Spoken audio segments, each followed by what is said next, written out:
But I'd like to think this morning, someone gets him in the office this morning and just sell an idea to him, just fib to him a little bit and just tell him how important he is, tell him how great he's been, just lift his confidence, lift his spirits, dangle a little carrot saying, listen, make sure your attitude's good because you're still in contention for the Liverpool game. You'll be back in the team. Just give him that support, because if you don't, we've all seen young kids and it can be a brutal world at times. You wouldn't want to see him cast aside. So I'm looking now from the man management point of view, whether it's Amorim or someone from the coaching staff, just to make sure you have a little word in his ear and bring his spirits back up again. Oh, I'm sure he'd love to have his spirits brought back up again. It's not going to work, is it? I mean, this is a player that's probably not good enough to play for Manchester United. You know, when you saw him play for Bologna, he was okay. When he was at Bayern, he didn't succeed there. And I never saw that he's got the attributes to be a top-class player. He's a good player. There's no doubt about that. But when something like that happens and the crowd bay for blood and they don't like you or they jeer you off, it's very, very difficult to come back. It doesn't matter what Amorim says to him this morning or any man management or any psychologist says to him this morning. This player is going to be distraught and his career at Manchester United is going to be destroyed. I can't see there is any way back. There's very few players. I think we saw it at Barcelona with one of the players at Barcelona who was being jeered off the field at one point but came back and did quite well. But most players, if the crowd don't like them, they never, ever fulfil their potential and never really get another chance. It's massively divided opinion among the fan base, it seems, even on social media, Mark. We're seeing that many fans are saying he might not be good enough, but this wasn't the way to deal with it from Manchester United fans.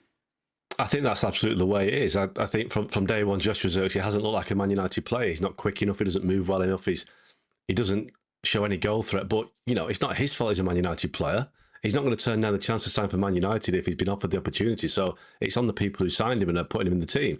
But there was a real change. Yes, there was that strange reaction when it was cheered when he was taken off. Then there was a little bit of booing. And as he was walking down the tunnel, there was applause. And I think the United fans, the majority of United fans were kind of almost apologetic, thinking this can't happen. So I do think he'll get another opportunity. I think, and when he does get an opportunity, I think the fans will be on his side. But like Robbo says, he's not good enough. And you can have all the pats on the back and arms around the shoulder. He's not good enough to be a Man United player. And it's only prolonging his suffering, really, by pretending that he is. And I think there has been some links with him going back to Italy in January, it's unlikely it'd be an admission of defeat on United's part to let him go back to, Serie A 6 months after signing him. But that could be the only way out of this, because he isn't going to succeed at Man United. If they can cut the losses as quickly as they can, let him go to Juventus or Napoli, who have been interested, then they're going to have to do it, because Zirkzee doesn't look happy either. And I don't think there's going to be a way he can turn this around.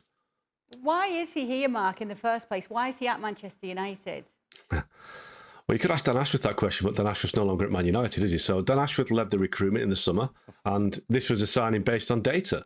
And, Dan Ashworth was head of the recruitment department. He was championing the data that was used to sign Zirkzee, and it's just not come off. Now, the idea was that he was a relatively inexpensive signing at £35 million, but if he's not good enough, it's an expensive sign. It's a waste of money. So the United are trying to sign the best up-and-coming talent in Europe, and they just got this one wrong, totally wrong. They signed the same kind of profile a year earlier when they signed Rasmus Højlund. He scored 2 goals this season in the Premier League. That's less than Zirkzee scored. £70 million they paid for him. And Højlund's the same. Højlund doesn't get the same criticism. Sorry. But then again, that shows exactly how bad some of these, the directors of football, when they want to buy people on statistics. You and I have seen a lot of Serie A football.